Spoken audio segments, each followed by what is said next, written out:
hutan, sunyi, yang tidak banyak disentuh manusia.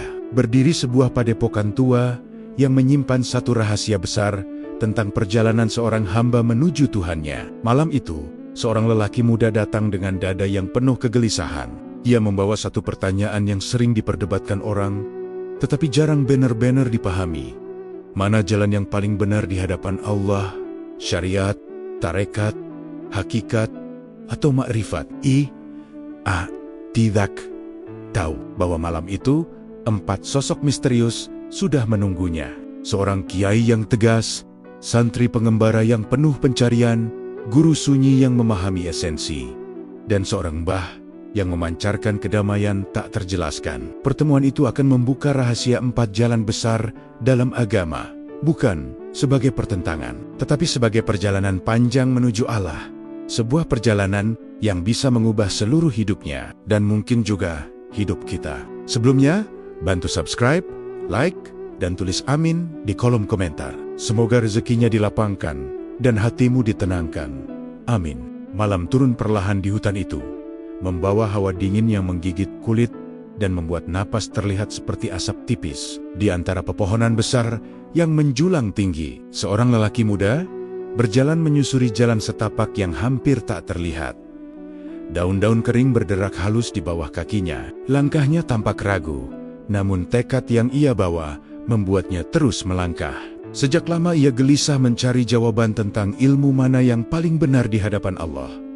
Mungkin, pikirnya, jawabannya ada di tempat terpencil ini. Di kejauhan, samar-samar terlihat cahaya kuning temaram dari sebuah lampu minyak. Cahaya itu bukan hanya pertanda adanya tempat, tetapi juga seolah menjadi panggilan untuk datang lebih dekat. Seiring ia mendekat, bangunan kayu sederhana perlahan muncul dari kegelapan. Sebuah padepokan tua berdiri sunyi, dindingnya kusam, ditelan usia dan waktu, namun ada sesuatu yang membuat tempat itu tampak hidup, seakan menyimpan banyak kisah di balik kesederhanaannya. Lelaki muda itu menelan ludah pelan. Langkahnya melambat, tetapi rasa ingin tahu menuntunnya untuk maju. Ia berhenti tepat di depan teras. Lampu minyak bergantung di sana, berayun pelan tertiup angin malam. Cahayanya memantulkan bayangan panjang di lantai kayu, menambah suasana misterius tempat tersebut. Lelaki muda menarik napas dalam-dalam. Hatinya berdebar, bukan karena takut, tetapi karena ia merasa berada di ambang sesuatu yang besar. Pertanyaan yang selama ini menghantuinya seperti ikut bergetar di dalam dada. Dengan tangan sedikit gemetar, ia mengangkat tirai bambu di pintu masuk. Begitu masuk, suasana di dalam terasa berbeda. Hangat, hening, namun memiliki energi yang tidak dapat ia jelaskan. Di tengah ruangan, 4 sosok duduk membentuk lingkaran. Mereka tampak seperti orang biasa pada pandangan pertama. Namun aura yang memancar dari wajah masing-masing langsung membuat lelaki muda itu paham bahwa mereka bukan sembarang manusia. Ia berdiri sejenak, tidak berani bergerak. Suasana begitu sunyi, sehingga ia bisa mendengar detak jantungnya sendiri. Keempat tokoh itu perlahan menoleh. Tatapan mereka tenang, lembut, dan dalam, seolah mereka sudah mengetahui kedatangannya, bahkan sebelum ia sampai di sana. Lelaki muda itu buru-buru memberi salam, berusaha menyembunyikan kegugupannya. Para tokoh itu menjawab salamnya dengan senyum kecil yang hangat. Lelaki muda merasakan ada rasa aman, meski suasana tetap terasa mistis. Ia melangkah pelan ke dalam lingkaran dan duduk dengan hati-hati. Tanpa sadar, ia memeluk lututnya, mencoba menenangkan diri. Pandangannya berkeliling, melihat satu persatu wajah mereka. Setiap sosok memiliki kehadiran yang berbeda, seakan mewakili jalan hidup yang berbeda pula. Untuk sesaat, tidak ada yang berbicara. Hanya suara lampu minyak yang bergetar kecil. Keheningan itu justru membuat suasana semakin menekan. Lelaki muda akhirnya mengumpulkan keberanian. Ia merendahkan suaranya, menyampaikan tujuan kedatangannya. "Aku datang karena mencari jawaban," ucapnya pelan. Banyak orang berbicara tentang syariat, tarekat, hakikat, dan makrifat. Tapi semakin aku dengar, semakin aku bingung.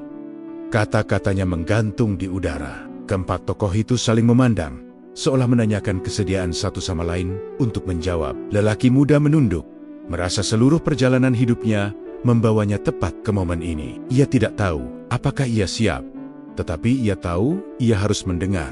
Dalam keheningan itu, Ia merasakan awal sebuah perjalanan batin yang tidak pernah ia bayangkan sebelumnya. Malam baru saja dimulai, dan nasibnya mungkin akan berubah untuk selamanya. Setelah lelaki muda itu duduk dan mencoba menenangkan degup jantungnya, matanya perlahan mulai menangkap lebih jelas rupa 4 sosok misterius di hadapannya. Meski mereka duduk dalam lingkaran yang sama, aura yang memancar dari masing-masing begitu berbeda. Seakan setiap dari mereka membawa dunia dan pengalaman yang tak sama, namun terikat oleh satu tujuan yang besar.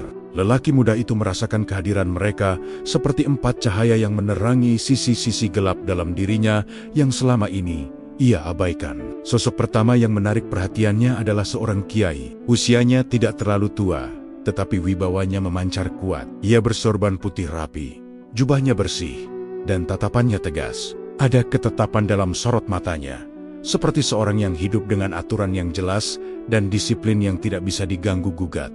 Meski tegas, wajahnya tidak menunjukkan kekerasan. Ada kehangatan yang menenangkan, seolah setiap kata yang keluar darinya telah disaring oleh pengalaman dan ilmu yang dalam. Di sebelah kiai, duduk seorang santri pengembara. Penampilannya jauh berbeda. Ia mengenakan pakaian sederhana, membawa tas kecil lusuh di sampingnya, dan tongkat kayu tergeletak di pangkuan. Matanya terlihat letih, tetapi bukan letih karena putus asa. Letih itu seperti tanda perjalanan panjang penuh pencarian dan ujian. Dari caranya duduk yang merendah dan cara ia tersenyum kecil, lelaki muda tahu bahwa sosok ini telah melalui banyak hal yang tidak dia lihat. Ada keikhlasan yang memancar dari wajahnya, ikhlas menerima perjalanan hidup apapun bentuknya. Sedikit lebih jauh, duduk seorang guru sunyi. Sosok ini bahkan tidak menatap lelaki muda, melainkan memandang kosong pada cahaya lampu minyak. Namun, ada kedalaman luar biasa dalam tatapannya.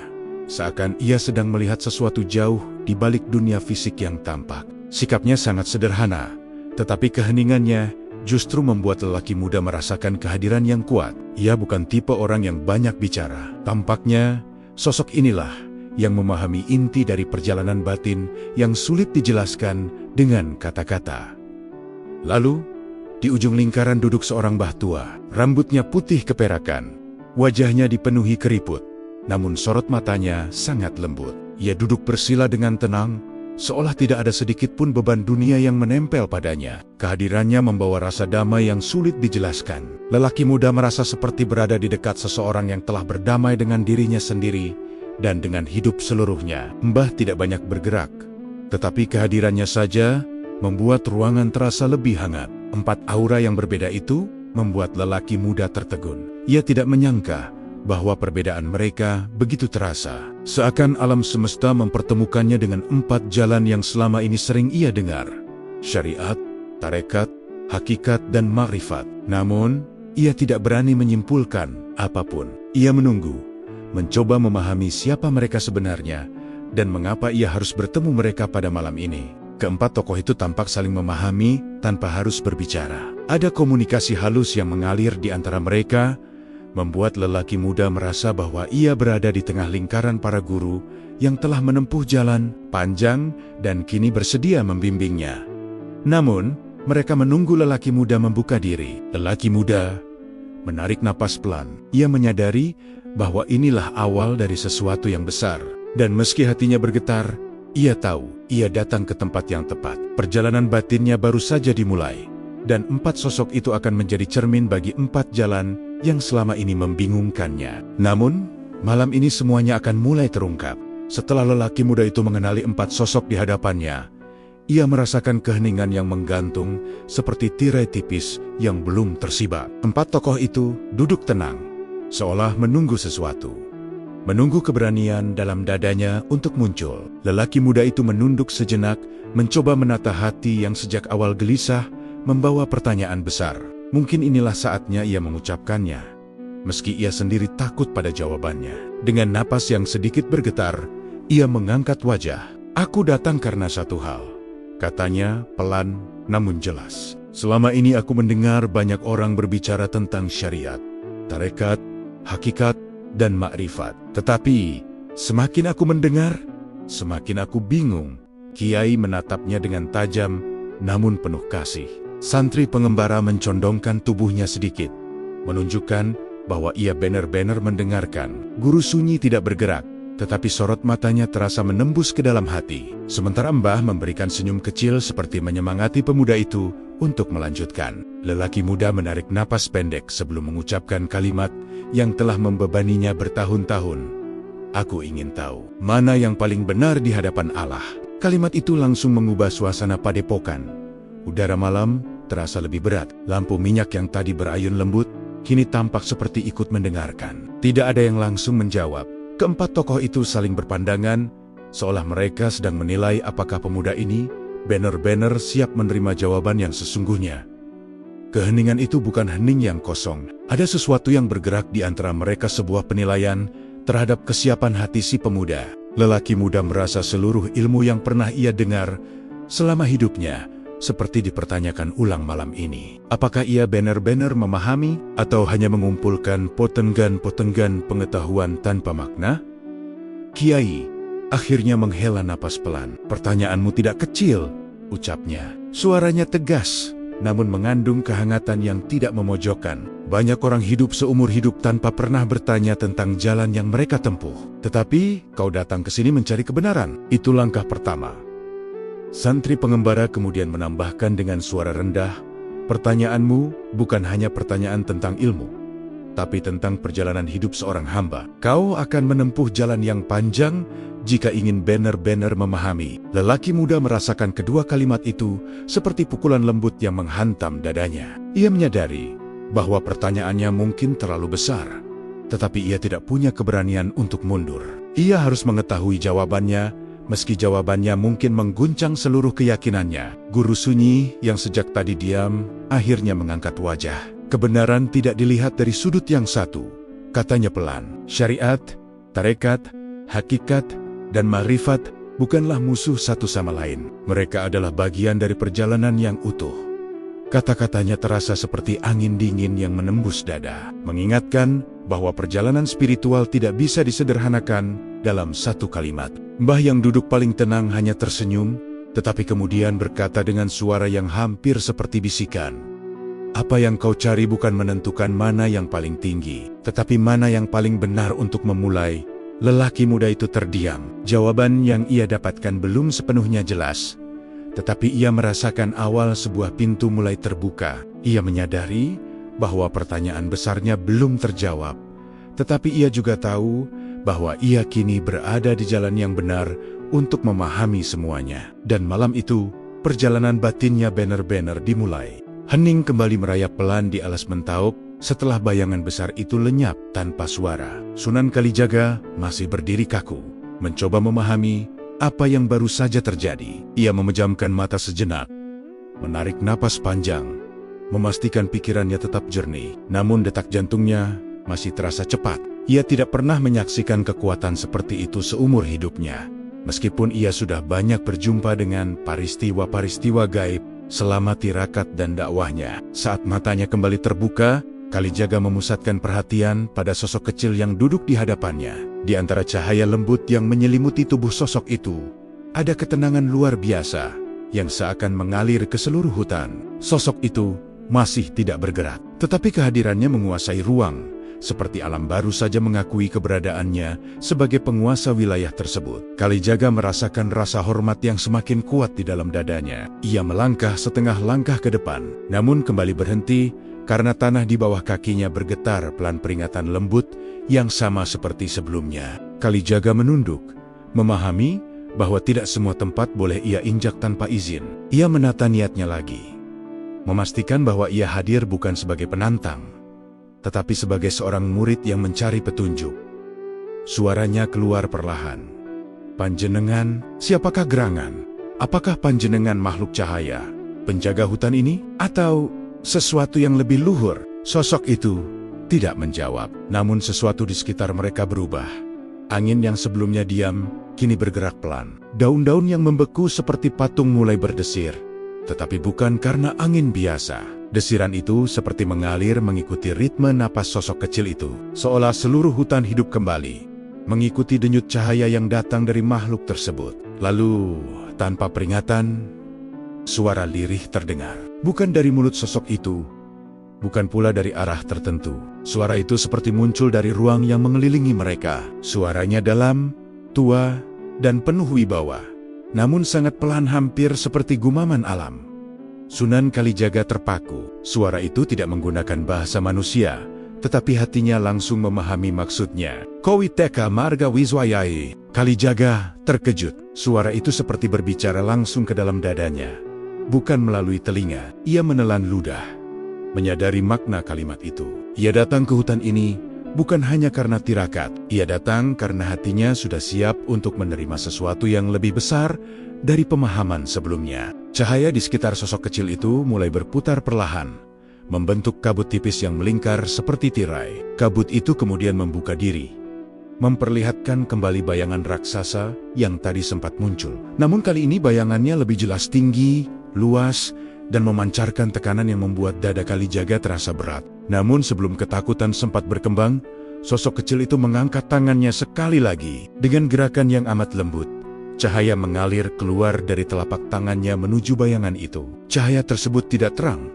tetapi sangat stabil seperti aliran air. Begitu menyentuh bayangan raksasa itu, tekanan besar yang menghanguskan udara seketika mereda. Bayangan itu mengecil, memudar, dan akhirnya hilang seperti asap tertiup angin. Suasana kembali sunyi, namun kali ini bukan sunyi yang menegangkan. Sunyi itu membawa ketenangan yang membuat hati Kalijaga seperti dibelai. Ia merasa aman, meski ia tahu ia sedang berhadapan dengan kekuatan yang sangat besar, jauh melampaui kemampuan manusia. Perlahan, cahaya di sekeliling sosok kecil itu melembut. Kemudian akhirnya sosok itu menoleh sedikit, cukup untuk memperlihatkan separuh wajah yang penuh kebijaksanaan. Sorot matanya tidak tajam atau menakutkan, justru sangat teduh, seperti seorang tua yang melihat anaknya telah tiba di jalan yang benar. Kalijaga menahan napas. Ia merasa seluruh makhluk di hutan menahan napas bersamanya. Dan setelah Kiai menyelesaikan penjelasannya tentang syariat, lelaki muda itu masih terdiam lama. Ia meresapi setiap kalimat yang baru saja didengarnya. Namun sebelum ia sempat mengajukan pertanyaan baru, santri pengembara yang sejak tadi duduk dengan tenang sambil memegang tongkat kayunya menggerakkan tubuhnya sedikit. Gerakan itu pelan, tetapi membawa aura kebijaksanaan yang berbeda dari Kiai. Penjelasan Kiai benar, ucap santri itu dengan suara lembut. Ada kerendahan hati dalam nada bicaranya, seolah ia tidak pernah menganggap dirinya lebih tinggi, meskipun pengalamannya tampak jauh lebih dalam. Syariat adalah dasar. Tanpa itu, manusia tidak punya arah. Tapi, setelah dasar itu kokoh, manusia biasanya akan melangkah ke tahap berikutnya. Itulah yang disebut tarekat. Lelaki muda menatapnya penuh perhatian. Tatapan santri pengembara tampak tenang, namun di dalamnya ada jejak perjalanan panjang yang tidak bisa disembunyikan. Seakan setiap lelah di wajahnya adalah bukti dari latihan batin yang tidak mudah. Tarekat, lanjutnya, adalah jalan. Sebuah perjalanan panjang yang tidak bisa ditempuh hanya dengan membaca atau mendengar. Ia harus dijalani, dilatih, dan dirasakan.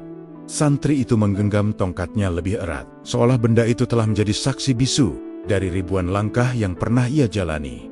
Perjalanan ini tidak mudah, katanya. Ada lapar, ada lelah, ada godaan, dan ada banyak ujian batin yang tidak terlihat oleh mata. Lelaki muda menelan ludah. Ujian batin yang tidak terlihat, kalimat itu menggugah rasa takut yang halus dalam dirinya. Ia mulai memahami bahwa jalan menuju Allah bukanlah jalan yang mulus. Santri pengembara kemudian memberi gambaran sederhana, tetapi sangat dalam. Jika syariat adalah permulaan, katanya, maka tarekat adalah proses membersihkan hati dari karat-karatnya. Zikir, puasa sunnah, menjaga lisan, merawat niat, mengendalikan amarah, semua itu bagian dari latihan. Tanpa latihan, hati manusia tetap keras, meskipun ia mengetahui banyak hukum agama.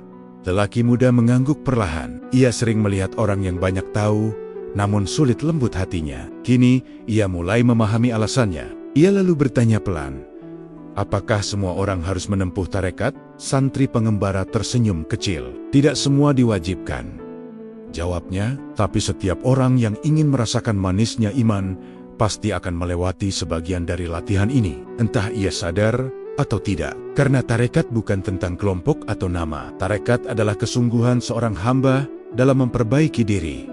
Kiai yang duduk di sampingnya mengangguk setuju. Ia menambahkan singkat, Syariat adalah apa yang engkau lakukan. Tarekat adalah bagaimana engkau melakukannya. Kalimat itu membuat lelaki muda tersentak dalam kesadaran baru. Barulah ia memahami bahwa tarekat bukan jalan yang terpisah dari syariat, melainkan kedalaman dari apa yang sudah diperintahkan. Santri pengembara menutup penjelasannya dengan suara lembut yang mengandung makna mendalam. Jalan ini panjang, ujarnya. Tidak ada jaminan bahwa seseorang akan sempurna. Tapi selama ia berjalan dengan niat yang lurus, Allah akan membimbing langkahnya. Itulah yang membuat perjalanan ini indah. Lelaki muda merasakan sesuatu bergerak di dadanya. Ada dorongan untuk memperbaiki diri, tetapi juga ketakutan akan ujian batin yang tak terlihat. Ia sadar bahwa perjalanan menuju Allah tidak hanya butuh ilmu, tetapi juga ketekunan, kesabaran, dan kejujuran. Malam itu, ia mulai menyadari bahwa syariat telah memberi pijakan, dan tarekat mulai membuka pintu bagi langkah selanjutnya, langkah yang akan membawa batinnya semakin dalam. Cahaya halus yang mengelilingi sosok kecil itu semakin stabil, seakan menyesuaikan diri menjelang wejangan pertama. Sunan Kalijaga duduk perlahan, merasa waktunya untuk menerima ilmu baru telah tiba. Ia menurunkan kepala dengan penuh hormat, menjaga seluruh perhatian agar tidak terpecah oleh suara hutan atau gerak bayangan pepohonan. Di hadapannya, sosok kecil itu menggenggam sebatang ranting tipis yang tiba-tiba muncul seolah dipanggil oleh kehendaknya. Sosok itu menunduk sedikit, lalu mulai menggambar lingkaran besar di tanah. Garis itu terbentuk dengan begitu rapi, meski digambar oleh tangan kecil. Setelah lingkaran pertama selesai, ia menggambar lingkaran kedua di dalamnya, lebih kecil, tetapi tetap simetris dan jelas. Lalu lingkaran ketiga di pusat, paling kecil dan paling rapat. Kalijaga mengamati ketiga lingkaran itu dengan penuh rasa penasaran.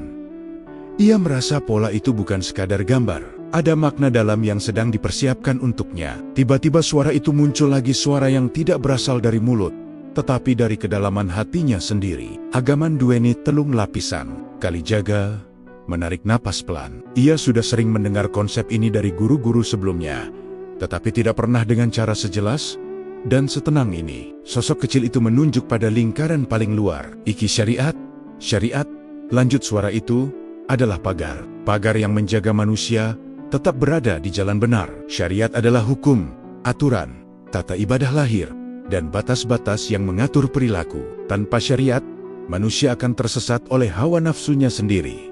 Kalijaga mengangguk memahami. Ia telah mempelajari syariat selama bertahun-tahun dan mengajarkannya kepada masyarakat. Namun penjelasan malam itu membuatnya melihat syariat bukan hanya aturan, tetapi fondasi tempat semua perjalanan batin bertumpu. Sosok itu kemudian menggerakkan ranting ke lingkaran tengah. Iki tarekat. Tarekat, menurut suara itu, adalah jalan. Jalan yang ditempuh oleh hati, bukan hanya oleh tubuh.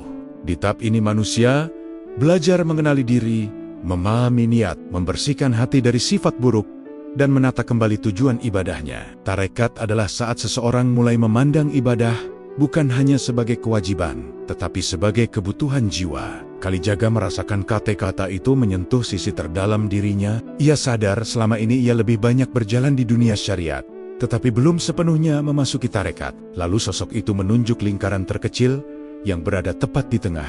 Iki hakikat. Hakikat adalah inti dari semua perjalanan. Di tahap ini, seseorang tidak lagi melihat ibadah sebagai rangkaian gerakan. Ia melihat Tuhan dalam setiap napas, setiap langkah, setiap denyut hati. Hakikat adalah penyatuan rasa antara manusia dan Tuhan. Nya bukan berarti menjadi Tuhan, tetapi menyadari bahwa seluruh hidup adalah pancaran kasih-Nya. Hakikat adalah ketika hati telah bersih, tenang, dan benar-benar ikhlas. Kalijaga menatap tiga lingkaran itu dengan mata berbinar. Tiga konsep yang selama ini hanya ia dengar dalam kitab, kini dijelaskan langsung melalui bahasa yang membuatnya merasakan makna, bukan hanya memahaminya. Ia mulai melihat struktur agama seperti bangunan yang utuh. Syariat sebagai pintu, tarekat sebagai lorong perjalanan, dan hakikat sebagai ruangan cahaya di dalamnya. Namun yang membuatnya lebih tersentuh adalah kesadaran bahwa ia belum memasuki ruang itu sepenuhnya. Ada banyak hal yang masih menutupi hatinya. Ada debu masa lalu, ada sisa ego, ada keraguan yang belum selesai. Sosok kecil itu menggenggam ranting kembali, lalu menghapus ketiga lingkaran itu dengan satu gerakan pelan. agama iku satunggaling, dalan sing ora pisah. Kabeh kudu dan usai Guru Sunyi menjelaskan hakikat dengan kedalaman yang membuat ruangan itu terasa semakin hening. Lelaki muda masih terpaku. Ada sesuatu dalam penjelasan itu yang menyentuh sisi terdalam di hatinya. Namun sebelum ia sempat bertanya, sosok yang sejak tadi paling tenang Mbah Tua dengan rambut putih keperakan perlahan membuka mata. Gerakannya lembut, seakan ia baru saja kembali dari kedalaman batin yang sulit dijangkau. Aura damai dari sosok ini begitu kuat, sehingga lelaki muda merasa ketegangan dalam dadanya mereda hanya dengan melihat senyumnya. Mbah mengangguk kecil, lalu berkata dengan suara yang begitu pelan, namun jelas, "Nah, jika hakikat adalah memahami esensi, maka makrifat adalah merasakan kehadiran Allah dalam setiap napas." Lelaki muda tertegun. Kata-kata itu sederhana, tetapi ia merasakan kedalaman yang sulit dijelaskan. Makrifat, selama ini, ia hanya mendengarnya dari orang-orang yang mengaku telah sampai pada tingkatan batin tertentu. Namun kini, di hadapan sosok tua yang penuh kelembutan ini, makrifat terdengar seperti sesuatu yang tidak bisa diukur oleh manusia. Bah melanjutkan, makrifat bukan sekadar tahu, bukan sekadar paham. Ia adalah kedekatan yang Allah bukakan kepada hati yang tulus. Ia bukan pencapaianmu, ia adalah karunia. Kalimat itu membuat lelaki muda mengernyit pelan. Karunia, gumamnya dalam hati. Ia selalu membayangkan makrifat sebagai puncak perjalanan, sesuatu yang bisa dicapai dengan latihan panjang. Namun, Mbah justru menegaskan sebaliknya. Sang Mbah menatap pemuda itu dengan mata yang penuh kasih. Banyak orang berkata mereka sudah mencapai makrifat, ucapnya pelan. Padahal yang mereka rasakan hanyalah emosi sesaat atau ilusi dari keinginan yang diselimuti ego. Santri pengembara mengangguk setuju, sementara Guru Sunyi tetap diam, tetapi tatapannya menunjukkan bahwa penjelasan itu benar adanya. Mbah menambahkan, makrifat yang benar tidak membuat seseorang merasa tinggi. Justru ia membuat seseorang semakin kecil, semakin rendah hati, semakin takut kepada Allah. Kiai menimpali dengan suara tegas, dan makrifat tidak mungkin keluar dari syariat. Orang yang benar-benar dekat dengan Allah justru paling takut melanggar perintahnya. Lelaki muda merasakan kebenaran itu menghantam hatinya. Selama ini ia sering salah menafsirkan cerita orang-orang yang disebut mencapai makrifat. Ia mengira makrifat adalah pengalaman-pengalaman luar biasa, cahaya, suara, atau mimpi yang menakjubkan. Padahal menurut Mbah semua itu belum tentu berasal dari Allah. Mengapa makrifat tidak bisa dicapai dengan usaha semata? Tanya lelaki muda akhirnya. Penasaran, Mbah tersenyum tipis. Karena makrifat adalah kedekatan, nak. Dan kedekatan itu bukan hasil kerja manusia. Ia adalah balasan Allah atas ketulusan, kerendahan hati, dan ketaatanmu. Engkau hanya melangkah dengan syariat dan memperhalus hati dengan tarekat. Tetapi Allah yang menentukan apakah tirai itu akan dibuka atau tidak. Lelaki muda menunduk, merasakan kerendahan hati mulai tumbuh dalam dirinya. Ia menyadari bahwa perjalanan menuju Allah bukan tentang mengejar tingkatan, tetapi tentang membersihkan hati dari ego. Mbah menutup penjelasannya dengan kalimat yang membuat ruangan terasa semakin damai. Ketahuilah, nak, semakin tinggi Allah angkat seseorang, semakin rendah ia merasa. Itulah tanda kedekatan yang sejati. Lelaki muda menarik napas dalam. Untuk pertama kalinya, ia memahami bahwa makrifat bukanlah tujuan untuk dibanggakan. Makrifat adalah anugerah yang hanya Allah berikan kepada hati yang benar-benar jujur dan tunduk. Dan malam itu, kesadaran baru itu mulai membentuk jalan baru dalam perjalanan batinnya. Setelah penjelasan 4 tokoh itu mengalir satu persatu, suasana padepokan menjadi lebih hening daripada sebelumnya. Lelaki muda itu duduk dengan kepala menunduk, mencoba merangkum segala yang ia dengar. Syariat sebagai dasar, tarekat sebagai perjalanan, hakikat sebagai cahaya pemahaman, dan makrifat sebagai kedekatan yang Allah anugerahkan. Namun dalam dirinya, pertanyaan baru muncul. Apakah 4 tingkatan itu berdiri sendiri? Ataukah mereka saling berhubungan? Seolah membaca kegelisahan dalam hati pemuda itu, Kiai perlahan berbicara lebih dulu. Anak muda, ucapnya lembut, 4 hal yang kau dengar malam ini bukan 4 jalan yang saling bersaing. Mereka adalah satu perjalanan, satu garis lurus, satu tangga menuju Allah. Lelaki muda mengangkat wajah, menatap Kiai dengan kebingungan yang mulai tergambar jelas. Tangga. Ia belum pernah mendengar penjelasan sejelas itu. Santri pengembara melanjutkan dengan suara yang hangat. Tidak ada syariat tanpa niat, tidak ada tarekat tanpa disiplin, tidak ada hakikat tanpa kejernihan hati, dan tidak ada makrifat tanpa kerendahan diri. Ia menatap lelaki muda dalam-dalam, seolah ingin memastikan bahwa setiap kalimat masuk ke dalam hatinya. Semua saling terhubung, tidak ada yang berdiri sendiri. Guru sunyi mengangguk pelan dan berkata, banyak orang tersesat karena ingin langsung melompat. Mereka ingin memahami hakikat tanpa syariat, atau ingin merasakan ma'rifat tanpa melewati tarekat. Hasilnya adalah kebingungan dan kesombongan.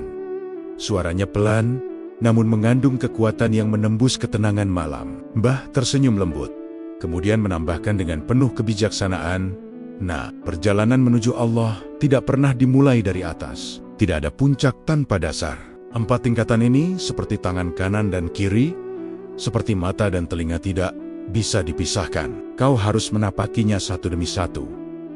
Lelaki muda mulai memahami gambaran besar itu. Selama ini, ia melihat syariat, tarekat, hakikat, dan makrifat sebagai 4 jalan berbeda yang diperebutkan banyak orang. Ada yang mengaku hanya memegang syariat, ada yang bangga dengan tarekat, ada yang merasa mencapai hakikat, dan ada yang mengaku hidup dalam makrifat. Tapi malam ini, ia melihatnya dengan cara yang berbeda. Kiai lalu menarik garis tak terlihat di udara, seolah melukiskan tahapan-tahapan dalam satu alur. Syariat menjaga tindakanmu, katanya tegas. Santri pengembara menimpali. Tarekat menjaga hatimu. Guru sunyi melanjutkan. Hakikat menjaga pemahamanmu. Dan Bah menutup. Makrifat menjaga kedekatanmu dengan Allah. Keempat tokoh itu saling menatap, menandakan bahwa mereka sepakat dalam inti perjalanan ini. Lelaki muda merasakan sesuatu bergeser dalam dirinya seperti kabut yang mulai sirna perlahan. Ia kini tahu bahwa 4 tingkatan itu tidak pernah bermaksud memecah manusia. Mereka justru menyatukan perjalanan hidup seorang hamba. Semua dimulai dari tindakan yang benar melalui syariat, diperdalam dengan hati yang bersih melalui tarekat, diterangi pemahaman melalui hakikat, dan akhirnya dibawa mendekat kepada Allah melalui makrifat. Perlahan, lelaki muda itu tersenyum samar. Beban panjang yang selama ini memenuhi dadanya terasa mulai mengendur. Ia tidak lagi melihat 4 tingkatan itu sebagai pilihan yang harus ia tentukan, tetapi sebagai langkah-langkah yang saling melengkapi. Untuk pertama kalinya, ia merasakan bahwa perjalanan spiritual bukan soal memilih jalan tertinggi, tetapi soal menapaki setiap langkah dengan tertib, jujur, dan rendah hati. Malam itu, ia mulai memahami bahwa perjalanan menuju Allah bukanlah perdebatan, melainkan penyatuan antara tindakan, hati, pemahaman, dan kedekatan. Dan disinilah perjalanan batinnya benar-benar menemukan bentuk. Setelah memahami bahwa 4 tingkatan itu adalah satu tangga yang harus dilalui secara berurutan, lelaki muda mulai merasakan kejelasan baru dalam dirinya. Namun, ia masih ingin tahu lebih dalam. Apa manfaat nyata dari syariat yang dijelaskan Kiai sebagai pondasi? Seakan membaca pertanyaan itu, Kiai kembali memajukan tubuhnya. Kali ini dengan ekspresi yang lebih lembut, namun penuh ketegasan. Anak muda, ujar Kiai, syariat bukan hanya kewajiban lahiriah. Ia adalah pagar keselamatan untuk hidupmu. Kiai kemudian menggambar sebuah bentuk persegi di lantai dengan jarinya. Bayangkan ini adalah pagar rumah, katanya. Pagar itu bukan untuk membatasi kebebasanmu, tetapi untuk melindungimu dari bahaya. Lelaki muda memperhatikan garis itu dengan serius. Ia mulai menyadari bahwa mungkin selama ini ia memandang syariat secara keliru sebagai batasan, bukan perlindungan. Syariat, lanjut Kiai, melindungi tubuhmu, pikiranmu, dan hatimu dari kerusakan. Ia kemudian menjelaskan satu persatu dengan cara yang sederhana, namun dalam. Salat melindungi hatimu dari kelalaian, puasa melindungi tubuhmu dari keangkuhan, zakat melindungi hartamu dari keserakahan, adab melindungi hubunganmu dengan sesama. Santri pengembara mengangguk sambil menunduk, seakan mengingat kembali perjalanan panjangnya yang penuh latihan batin. Tanpa syariat, ujarnya, hati mudah terseret oleh dunia. Engkau mungkin merasa sedang mencari Allah, padahal sedang dikuasai nafsu yang kau kira sebagai petunjuk. Lelaki muda mulai merasakan kebenaran dalam kata-kata itu. Ia teringat betapa sering ia mendengar orang meninggalkan kewajiban dengan alasan sedang mencari pengalaman batin. Ternyata itu bukan kedalaman, melainkan kelalaian. Kiai melanjutkan dengan suara mantap, Allah tidak membebankan syariat kecuali untuk kebaikanmu. Setiap perintah dan larangan adalah bentuk kasih sayangnya. Syariat menjaga agar hidupmu tidak tersesat baik dalam ibadah maupun dalam urusan dunia. Guru Sunyi menambahkan dengan lembut, ketika seseorang hidup dalam syariat, hatinya lebih mudah tenang. Ia tidak lagi diburu rasa bersalah atau kebingungan, karena ia berjalan dalam batasan yang Allah tetapkan. Mbah mengangguk perlahan, lalu berkata pelan, orang yang menjaga syariat akan terjaga dari tipu daya batin. Bahkan jika ia belum mencapai tingkatan tinggi, ia tetap berada dalam lindungan Allah. Lelaki muda merasakan hawa hangat menyebar dalam dirinya. Ia mulai memahami bahwa syariat bukanlah sesuatu yang membuat hidup kaku atau terbatas. Syariat justru memberi struktur agar langkahnya tidak goyah dan hatinya tidak mudah terseret ke arah yang keliru. Kiai kemudian menatap pemuda itu dengan sorot yang dalam. Jika engkau menjaga syariat, engkau tidak perlu takut tersesat, karena syariat adalah cahaya pertama yang menjaga langkahmu. Ia adalah pagar sekaligus kompas. Santri pengembara menambahkan, dan dengan syariat yang kuat, perjalanan batinmu akan lebih jernih. Guru Sunyi berkata sambil menatap lampu minyak, hakikat tidak akan salah arah jika syariatnya benar. Mbah menyempurnakan penjelasan itu dengan senyum hangat. Makrifat pun tidak akan turun kepada hati yang meninggalkan syariat. Lelaki muda perlahan mengangguk. Untuk pertama kalinya, ia melihat syariat bukan sebagai beban, tetapi sebagai rahmat yang memeluk seluruh hidupnya. Malam itu, pondasi dalam dirinya semakin kokoh, menyiapkan hati untuk memahami manfaat tingkatan berikutnya.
Setelah membicarakan tentang ego, suasana di alas Mentauk kembali berubah. Cahaya yang menyelimuti sosok kecil itu tampak berdenyut lebih kuat, memancarkan aura yang berbeda dari sebelumnya. Bukan lagi sekadar cahaya lembut seorang guru, tetapi cahaya yang membawa wibawa, jauh lebih besar wibawa, yang membuat hutan seolah menunduk penuh hormat. Sunan Kalijaga merasakan udara di sekitarnya menjadi lebih hangat dan berat, seakan alam sedang menyiapkan sesuatu yang sangat penting.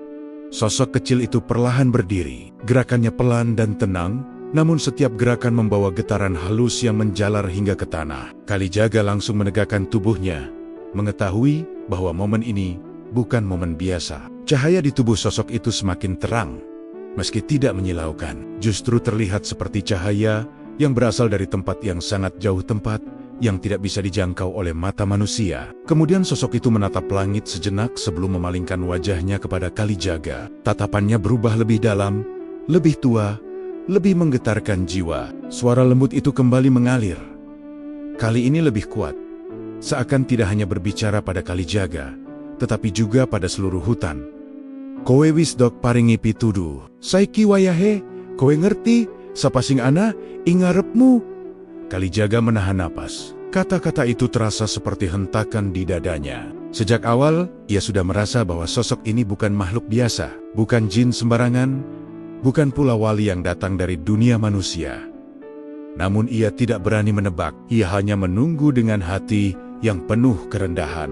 Tiba-tiba tanah bergetar pelan. Cahaya yang mengelilingi sosok kecil itu naik sedikit, membentuk lingkaran seperti mahkota tipis. Udara sekitar berubah menjadi lebih dingin, sekaligus hangat. Perasaan yang sulit dijelaskan, namun sangat nyata. Kalijaga membungkukkan kepalanya dalam-dalam tanpa sadar, seolah tubuhnya secara otomatis memberi hormat. Dengan suara yang penuh wibawa, sosok itu berbicara lagi.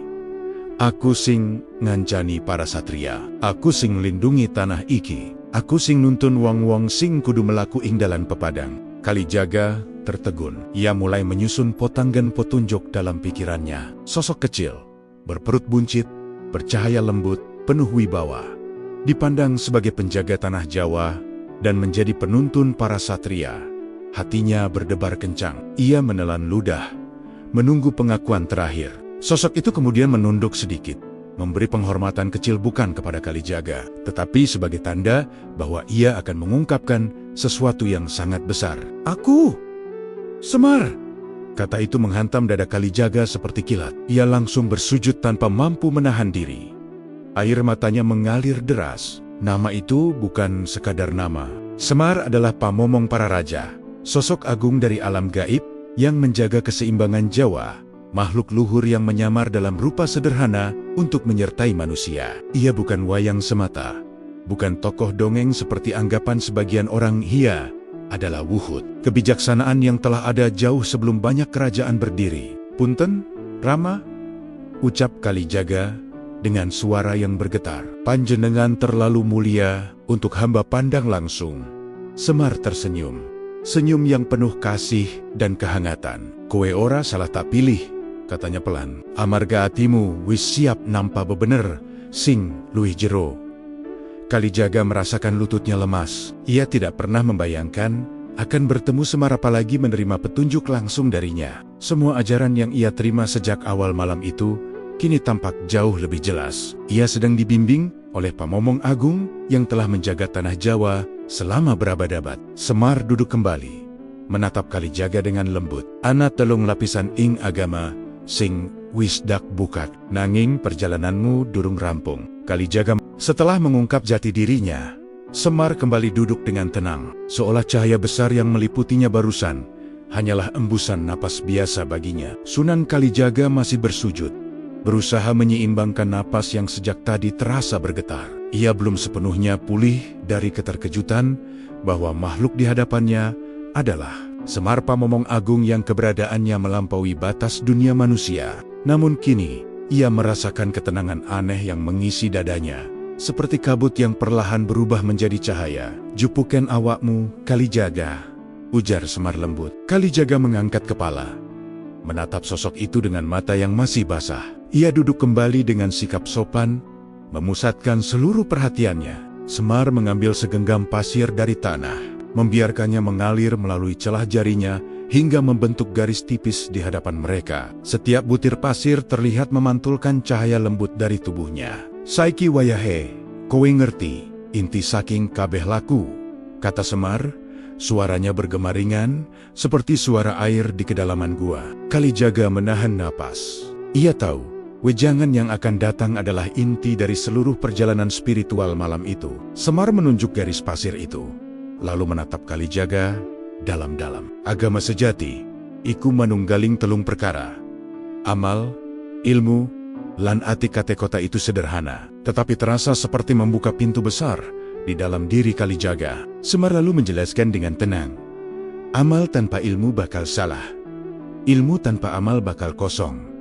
Lan loro tanpa ati bakal dadi awang-awang sing ora ana dalane." Kalijaga menunduk, memikirkan kembali perjalanan hidupnya. Ia mengajarkan syariat, ia mempelajari ilmu, dan ia beramal semampunya. Namun ia sadar seringkali ketiganya tidak berjalan seimbang. Ada masa ketika ia terlalu fokus pada ilmu hingga lupa meresapkan maknanya ke dalam hati. Ada pula masa ketika amalnya lebih mengutamakan bentuk, bukan rasa. Semar membaca gelisah itu dari wajahnya. "Delengen iki," ujar Semar sambil mengambil setetes air dari kendi yang tiba-tiba muncul di sampingnya. Seolah dipanggil dari udara, ia menjatuhkan air itu ke tanah. Air itu mengalir sebentar, lalu hilang. "Iki ilmu, yen ora digabung karo amal, bakal ilang tanpa guna." Lalu Semar mengambil segenggam pasir lagi. "Iki, amal, yen akeh nanging ora nganggo ati, sing resik, bakal dadi kotoran sing nutupi cahyamu, diu." Akhirnya Semar menunjuk dada Kalijaga, "Nanging ati, ati, iku sing nyawiji karo pangeran, tanpa ati, kabeh mung dadi gerakan kosong." Kalijaga merasa dadanya bergetar, bukan karena takut, tetapi karena merasa disentuh oleh kebenaran yang selama ini ia cari. Ia teringat bagaimana banyak orang yang beribadah, namun tetap menyimpan dengki dan kesombongan. Ia sadar bahwa ibadah mereka hanya menyentuh tubuh, bukan hati. Dan kini ia mengerti, hati adalah pusat dari agama sejati. Tanpa hati, ilmu hanya menjadi hafalan, dan amal hanya menjadi kebiasaan. Semar menatapnya dengan sorot mata yang lembut, namun tetap membawa wibawa yang dalam.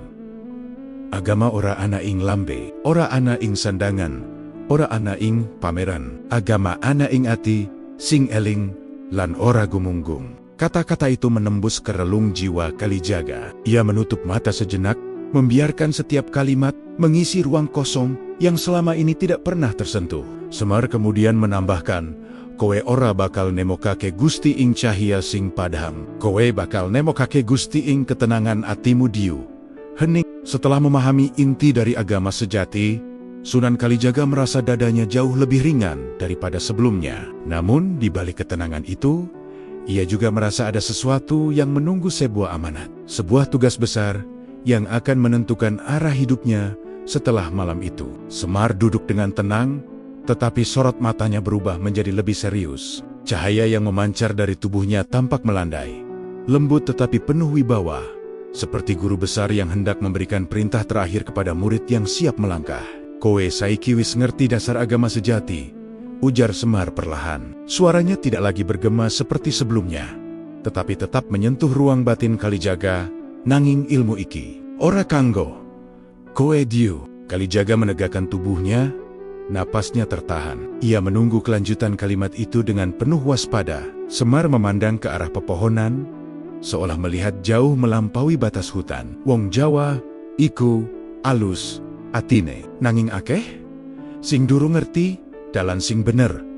Kalijaga menundukkan kepala. Ia tahu benar kondisi masyarakat Jawa saat itu.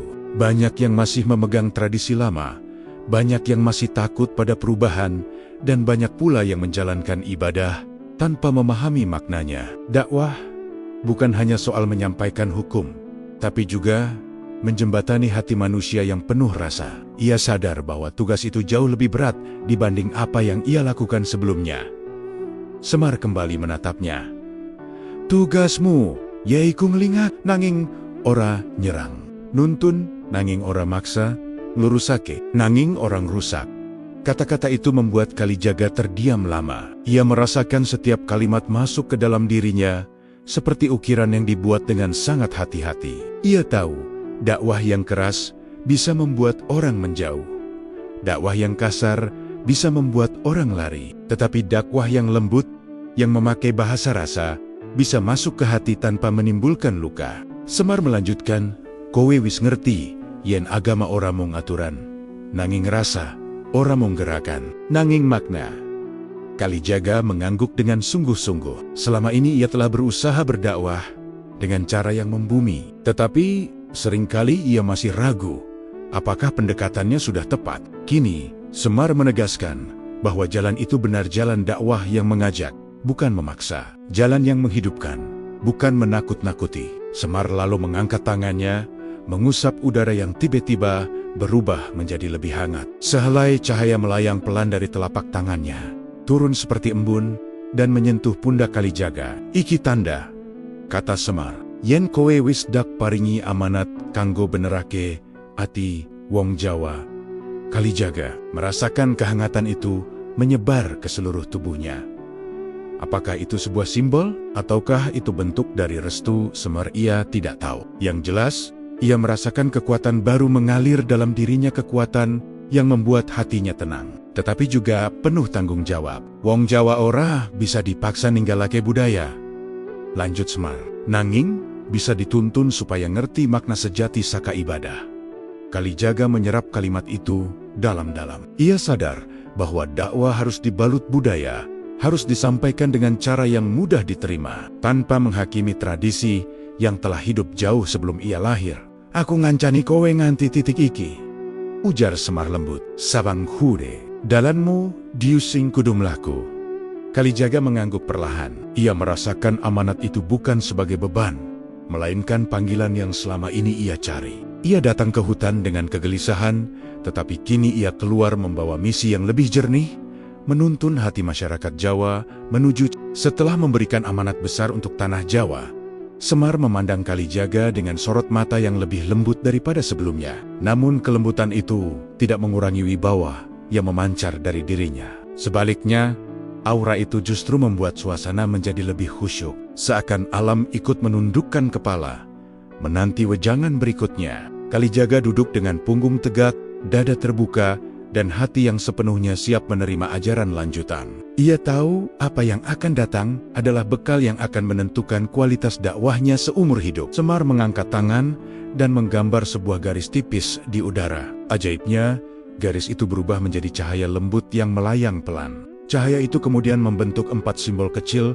yang tampak seperti titik-titik cahaya berdenyut. Kalijaga memperhatikannya dengan penuh perhatian, merasa bahwa setiap titik memancarkan makna yang belum ia pahami. "Anapapath, sipath, sing kudu kowe, gendong," ujar Semar pelan, tetapi tegas. "Iki bekalmu, kanggo ndaki kake tanah Jawa." Kalijaga menelan ludah. 4 sifat itu terdengar sederhana, tetapi ia tahu setiap sifat mengandung kedalaman yang harus dijalani, bukan hanya dipahami. Semar menunjuk simbol pertama yang bersinar paling terang, sing pisan, sabar. Cahaya dari simbol itu bergerak lembut, seolah memancarkan ketenangan yang merambat sampai ke kulit Kalijaga. Sabar ngadepi wong sing durung ngerti. Sabar ngadapi sing nentang. Sabar ngadapi dirimu ju. Kalijaga paham betapa pentingnya sifat ini. Tanpa kesabaran, dakwah bisa berubah menjadi kemarahan. Tanpa kesabaran, seseorang bisa berhenti sebelum tujuannya tercapai. Sabar bukan hanya menahan diri dari marah, tetapi kemampuan untuk tetap lembut ketika dunia menuntut sebaliknya. Semar kemudian menunjuk simbol kedua. Cahaya itu lebih luas, seperti ruang yang terbuka, sing kaping loro, jembar ati. Jembar ati berarti memiliki kelapangan hati yang tidak mudah goyah oleh kesalahan orang lain. Kowe bakal ketemu wong sing salah, wong sing gumunggung, wong sing khelo. Nanging ati sing jembar bakal ngliwet kabeh, kata Semar. Kalijaga mengangguk pelan. Ia teringat masyarakat yang ia temui dalam perjalanan dakwahnya beraneka ragam sifat dan watak, dan semuanya membutuhkan keteduhan, bukan penghakiman. Simbol ketiga berpendar lebih lembut, seperti cahaya lilin, sing kaping telu, andap asor. Semar menatap Kalijaga dalam-dalam. Ilmumu bakal dadi pepadang, nanging yen kowe gumunggung, pepadang iku bakal mati saknalikan.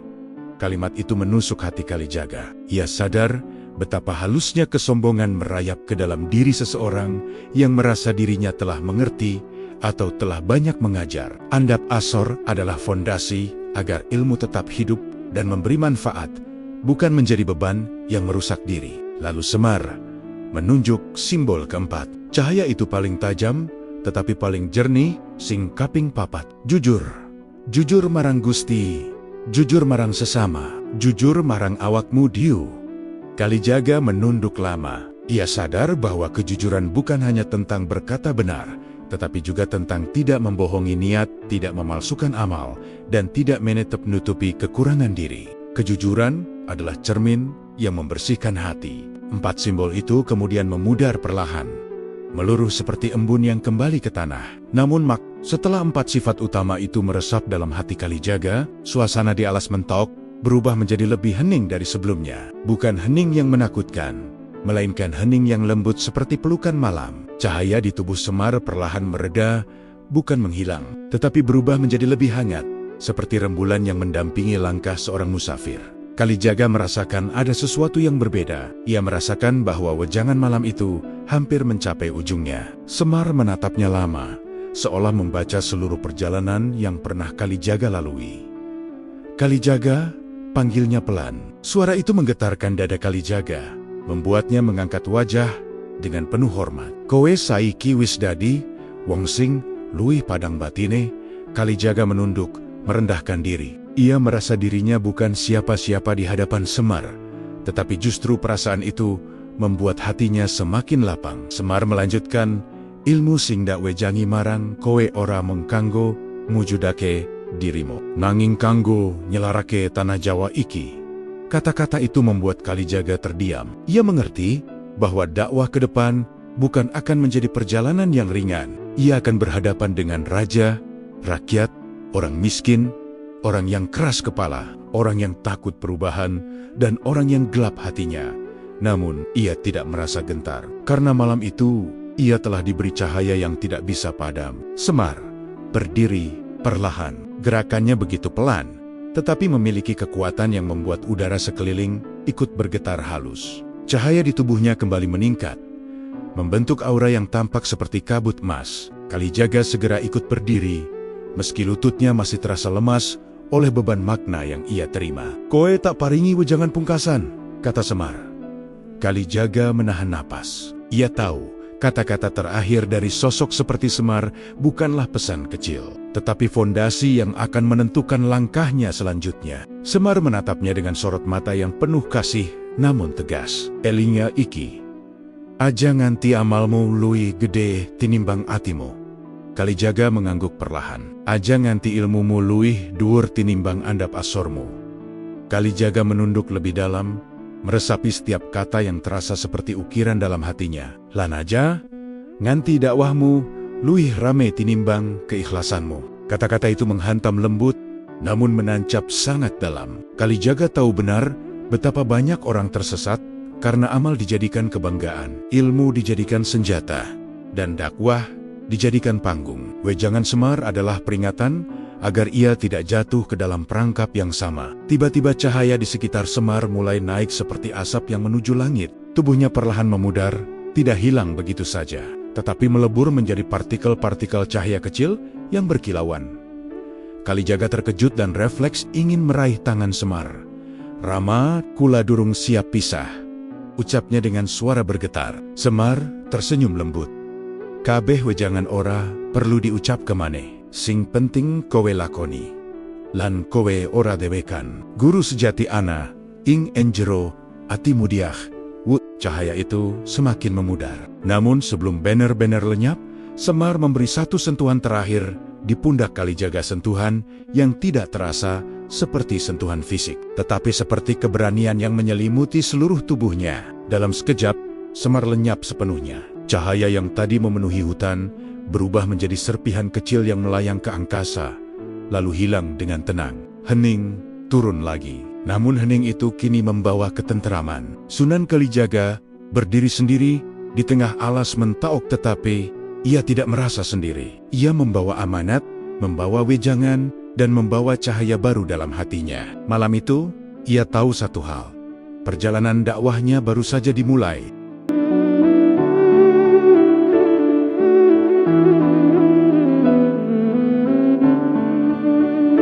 Cahaya terakhir yang menyelimuti Semar akhirnya lenyap, meninggalkan alas Mentaok dalam keheningan yang terasa seperti hening suci. Tidak ada hembusan angin, tidak ada suara binatang malam. Seolah seluruh alam memberi waktu bagi Sunan Kalijaga untuk menyerap pengalaman luar biasa yang baru saja ia alami. Ia berdiri diam, memandangi titik tempat Semar menghilang. Namun yang ia lihat bukanlah kehilangan, melainkan kelahiran sesuatu yang baru dalam dirinya. Kalijaga menarik napas dalam. Dada yang sebelumnya penuh kegelisahan kini terasa lapang, seakan beban yang ia bawa bertahan-tahan telah gugur dan berubah menjadi cahaya. Ia menyentuh dadanya dengan lembut, merasakan gema wejangan Semar masih bergetar di dalam sana. Setiap kata, setiap simbol, setiap nasihat tentang hati, ego, cahaya palsu, syariat, tarekat, hingga hakikat, semuanya kini menyatu membentuk pemahaman baru yang mengakar kuat dalam jiwanya. Ia memutar tubuh, menatap hutan yang kini tampak berbeda. Pohon-pohon tidak lagi terlihat gelap seperti sebelumnya. Mereka tampak lebih hidup, lebih hangat, seolah ikut menyambut kelahirannya kembali sebagai seorang manusia yang lebih jernih. Kalijaga merasakan langkahnya lebih ringan ketika ia mulai berjalan pelan meninggalkan tempat pertemuannya dengan Semar. Masing-masing langkah itu terasa seperti meretas jalur baru. Ia tidak lagi berjalan sebagai seorang pencari ilmu yang gelisah, tetapi sebagai seorang pembawa amanat yang telah menemukan kompas batinnya. Suara Semar kembali bergema dalam ingatannya. Aja nganti amalmu, luwih gede tinimbang atimu. Aja nganti ilmumu luwih dhuwur tinimbang andap asormu. Aja nganti dakwahmu, luwih rame tinimbang keikhlasanmu. Wejangan yang sederhana, namun menjadi pondasi kokoh bagi perjalanan panjang yang menunggunya. Ketika Kalijaga keluar dari area cahaya itu, angin malam akhirnya kembali berhembus. Namun, hembusan kali ini terasa berbeda. Ia membawa kesejukan, membawa ketenangan, seperti salam perpisahan dari alam gaib yang telah menyaksikan seluruh proses pembentukannya malam itu. Daun-daun yang bergesekan memancarkan suara lembut, seolah mengikuti langkahnya dengan irama penuh doa. Dalam perjalanan turun dari alas Mentaok, Kalijaga tidak lagi melihat hutan sebagai tempat gelap penuh misteri. Ia melihatnya sebagai ruang tempat Tuhan menitipkan pelajaran. Setiap ranting, setiap cahaya bulan, setiap hembusan angin menjadi pengingat baginya bahwa alam adalah kitab terbuka yang hanya dapat dibaca oleh hati yang jernih. Kalijaga berhenti sejenak di sebuah batu besar dan menatap langit malam yang bertabur bintang. Ia memejamkan mata, bersyukur atas anugerah yang tidak pernah ia bayangkan. Pertemuannya dengan Semar bukan sekadar petunjuk, tetapi perubahan mendalam yang membuatnya memahami makna dakwah sebenarnya. Bagi Kalijaga, dakwah bukan hanya mengubah perilaku, tetapi mengubah hati. Bukan hanya menyampaikan aturan, tetapi menanamkan rasa. Bukan hanya memanggil manusia kepada Tuhan, tetapi membawa Tuhan ke dalam hati manusia. Ketika ia membuka mata, senyum kecil muncul di wajahnya. Ia tak lagi merasa sendiri. Ia membawa amanat Semar, membawa cahaya baru yang akan ia sebarkan kepada masyarakat Jawa. Dan ia tahu, tanggung jawab itu bukan beban, melainkan kehormatan. Kalijaga kemudian melangkah keluar dari hutan dengan langkah yang mantap. Setiap langkahnya seperti menorehkan jejak cahaya di tanah. Malam itu,